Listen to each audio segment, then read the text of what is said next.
कि ये यूजीसी का बिल और मोहन भागवत का इन दिनों ये कहना कि कानून सबको मानना चाहिए, लेकिन जो कानून असंतोष पैदा कर रहा है उसको लेकर किसी पार्टी की कोई क्लैरिटी नहीं है कि दरअसल इसे लागू होना चाहिए या खिलाफ। इतना असमंजस का वातावरण क्यों है?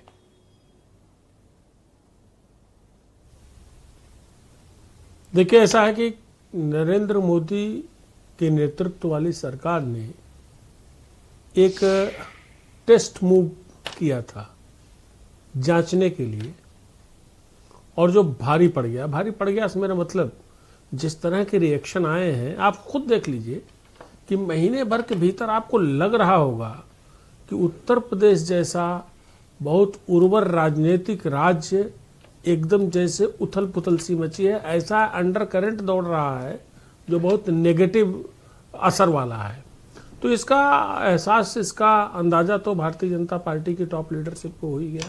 और जाहिर सी बात है, चुनावी साल है, संघ प्रमुख आए हैं, तो संघ प्रमुख, आपने सही शब्द का इस्तेमाल किया कि एक बड़ा डैमेज जो होने की आशंका है उसके रिपेयर के लिए, उसके लिए क्या किया जाए, इस पे जाहिर सी बात है उनका निर्देश, उनका आदेश, उनकी राय, उनका परामर्श, उनसे चर्चा जाहिर स्वाभाविक सी बात है। और उसी पर चर्चा हुई, उसी पर चर्चा होने की ज़्यादा संभावना है। कितना नुकसान हुआ है, हो सकता है, क्या फ़र्क पड़ेगा।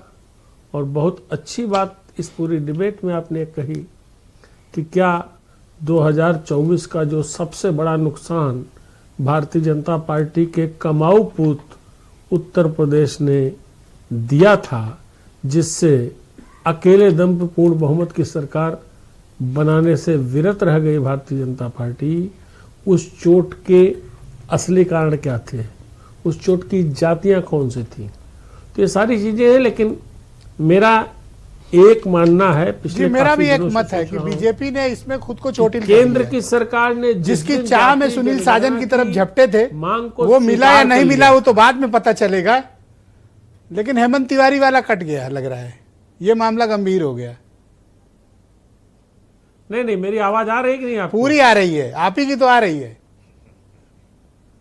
इस समय, तो आप ही के समाज की आ रही है। बोलो सर। मैं एक बात कह रहा हूं जी, मैं समाज की बात नहीं, आपने तो खुद अपने इंट्रोडक्टरी उसमें कह दिया कि इस अपर कास्ट जो सबसे बड़ा दम रहा है भारतीय जनता पार्टी के 2007 के बाद से, उसमें नाराजगी है और सही है। लग ही नहीं रहा कि एकदम से 10, 15, 20, 25 दिन, महीने भर के भीतर में क्या हो गया, इसका एहसास तो बीजेपी को है।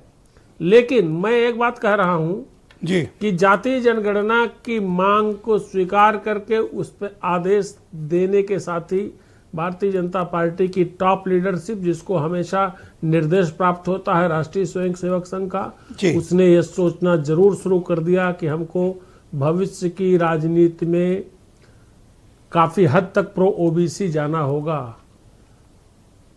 ठीक है, एक शब्द का प्रयोग आप भी करते हैं, मैं भी करता हूं कि बृहत्तर हिंदुत्व की एकता का जो एक अरे ये मेरा शब्द नहीं है, ये आरएसएस का है, सिन्हा जी की पार्टी का, संघ का, बृहत्तर हिंदू एकता, जिसको तोड़ने के लिए सुनील साजन बेचैन रहते हैं, वो बृहत्तर हिंदू एकता की मैं बात कर रहा हूं।